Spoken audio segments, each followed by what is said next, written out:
Ke informasi lainnya pemirsa, warga Nagan Raya Aceh dihebohkan dengan munculnya gelembung gas di pinggir sungai pasca banjir bandang melanda wilayah tersebut. Saat dibakar warga, gelembung gas tersebut mengeluarkan semburan api dan viral di media sosial.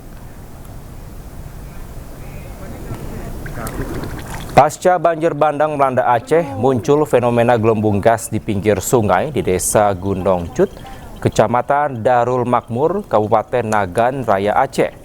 Warga yang berada di lokasi mencoba membakar dengan korek api untuk memastikan gelembung tersebut. Benar saja, api tiba-tiba membesar. Gelembung gas ini muncul sudah 2 hari lalu. Pihak kepolisian telah turun ke lokasi untuk mengamankan titik gelembung gas sehingga tidak didekati oleh warga. Ada sekitar 5 titik gelembung di pinggir sungai tersebut yang sebelumnya terkena banjir bandang pada 26 November lalu. Pemerintah Kabupaten Nagan Raya akan mendatangkan tim ahli untuk menyelidiki dan memastikan gelembung gas tersebut. Warga pun diminta tidak lagi mendekati lokasi tersebut. Tim ahli dulu untuk menyelidiki sebenarnya apa ini. Apa benar gas atau jenis apa yang keluar ini. Jadi kita akan turunkan tim berkoordinasi dengan instansi terkait, barangkali SDM. Untuk masyarakat mungkin Pak Bupati yang mendekati atau ada himbauan khusus mungkin? Ya, kita menghimbau supaya masyarakat ya berhati-hati ya, karena kita belum tahu apa sebenarnya ini. Sementara hujan lebat yang mengguyur Kabupaten Gayo Luas Aceh kembali memicu tanah longsor. Akibatnya longsor menutup total jalan darurat yang sebelumnya dibangun pemerintah hingga akses utama penghubung Kabupaten Gayo Luas dengan Aceh Tenggara terputus total.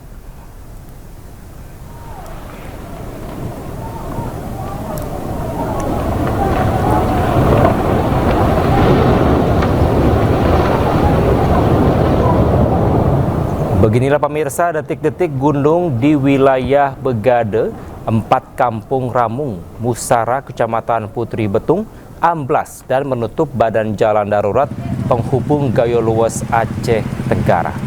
Akibat longsor, puluhan kendaraan roda 2 dan roda 4 terjebak di tengah perjalanan. Tepatnya di ruas jalan antara Desa Tertumpun dan Tangsaran, Kecamatan Putri Betung.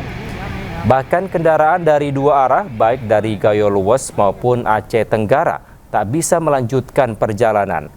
Hingga saat ini sejumlah kendaraan masih bertahan di lokasi longsor. Kondisi diperparah dengan cuaca yang masih mendung dan berpotensi hujan, sehingga dikhawatirkan akan terjadi longsor susulan.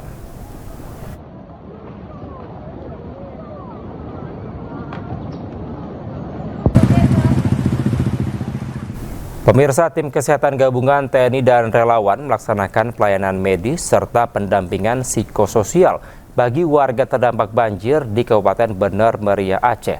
Kegiatan dipusatkan di posko kesehatan gabungan Kecamatan Mesidah dengan menjangkau sejumlah lokasi yang terdampak.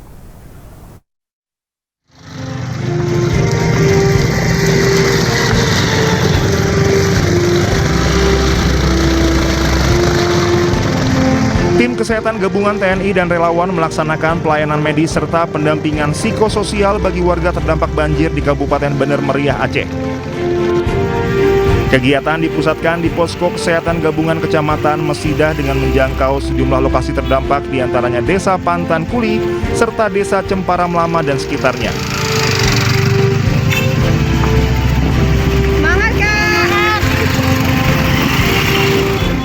Kegiatan ini melibatkan 37 personil tim kesehatan gabungan dari tenaga medis kecamatan, bidan desa, perawat puskesmas, tenaga kesehatan TNI, serta dokter dan komunitas relawan. Unsur TNI dan Persit Kartika Chandra Kirana juga turut membantu kelancaran kegiatan ini.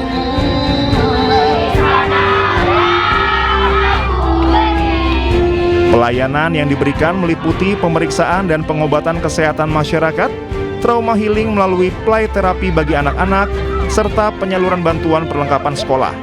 Dalam kesempatan tersebut, bantuan perlengkapan sekolah dari PNS Kodam Iskandar Muda juga disalurkan. Melalui pelayanan ini diharapkan kesehatan masyarakat terdampak dapat terjaga sekaligus membantu pemulihan kondisi psikologis, khususnya anak-anak sebagai bagian dari komitmen TNI bersama unsur terkait dalam penanganan bencana. Dari Kabupaten Bener Meriah Aceh, tim liputan Anyus melaporkan. Sementara itu untuk menjaga ketersediaan bahan bakar di wilayah Aceh pasca banjir bandang, TNI Angkatan Udara mengoperasikan pesawat tanker KC-130B Hercules dari Skadron Udara 32.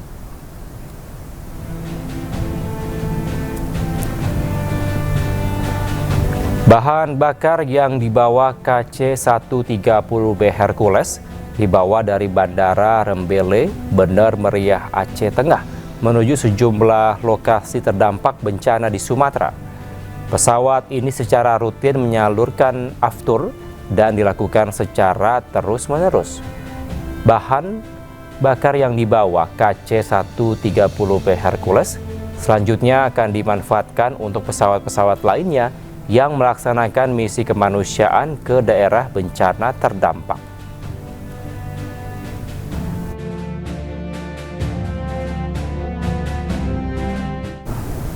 Pasca bencana banjir bandang dan juga longsor di Aceh Tamiang, pemerintah ingin memastikan pemulihan layanan dasar masyarakat terus dikerjakan. Salah satunya mengaktifkan kembali sistem penyediaan air minum yang sempat terdampak bencana.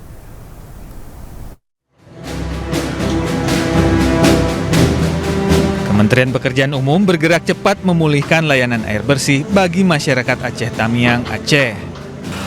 Salah satunya adalah penanganan pada sistem penyediaan air minum IKK Rantau yang menjadi infrastruktur vital penyediaan air minum bagi warga Kecamatan Rantau dan sekitarnya. Pasca bencana, Kementerian PU melakukan pembersihan akses menuju lokasi SPAM Rantau, pengecekan pompa intake, panel listrik, serta pompa dosing agar instalasi dapat kembali dioperasikan. Sudah bisa ngalir ke reservoir dan di situ kita proses. Kemudian kualitas airnya juga sudah sesuai dengan standar kita. Jadi secara umum sudah oke lah. Cuma masalahnya memang kan belum ada sambungan ke rumah. Jadi sementara masih kita langsir pakai mobil tangki air yang kita punya. Pelan-pelan satu angkat darurat di Malaysia. Selain mengaktifkan kembali SPAM Rantau, Kementerian PU juga menyiapkan langkah lanjutan berupa rehabilitasi dan rekonstruksi infrastruktur air minum. Termasuk perbaikan pembangunan intake, IPA, reservoir, serta peningkatan keandalan sistem distribusi. Informasi lain pemirsa, Menteri Kesehatan Budi Gunadi Sadikin meminta warga tak perlu khawatir terhadap virus super flu. Meski terjadi peningkatan kasus, super flu tidak berbahaya. Kasus influenza A subclade K yang dikenal dengan sebutan super flu meningkat. Meski tidak terlalu berbahaya, namun masyarakat diminta waspada. Mayoritas kasus terjadi pada perempuan dan anak-anak. Gejalanya antara lain demam tinggi, pilek, sakit kepala, batuk, dan nyeri otot. Menteri Kesehatan Budi Gunadi Sadikin menyebut super flu sudah ada sejak lama dan tidak seberbahaya COVID-19. Super flu tidak mematikan, jadi tak perlu khawatir. Ini sudah ada dari dulu H3N2. Memang setiap musim dingin dia selalu naik di negara-negara 4 musim. Tapi kalau di negara-negara kita nggak terlalu tinggi kenaikannya, karena ini khas negara 4 musim. Itu sebabnya di negara-negara tersebut ada vaksin influenza setiap tahun yang mereka suntikan. Apakah ini mematikan kayak COVID? Tidak. Yang penting buat teman-teman dia jaga kesehatan, imunitasnya, istirahat yang cukup, sehingga kalau kena sama seperti flu biasa bisa kembali lagi. Jadi nggak usah khawatir bahwa ini seperti COVID mematikannya. Tidak, ini adalah flu biasa, influenza H3N2 biasa. Kementerian Kesehatan juga memastikan vaksin influenza yang ada saat ini efektif mengurangi risiko sakit berat, rawat inap, dan kematian akibat super flu. Dari Jakarta, Nur Habibi, Dede Rudi, iNews melaporkan. Pemirsa,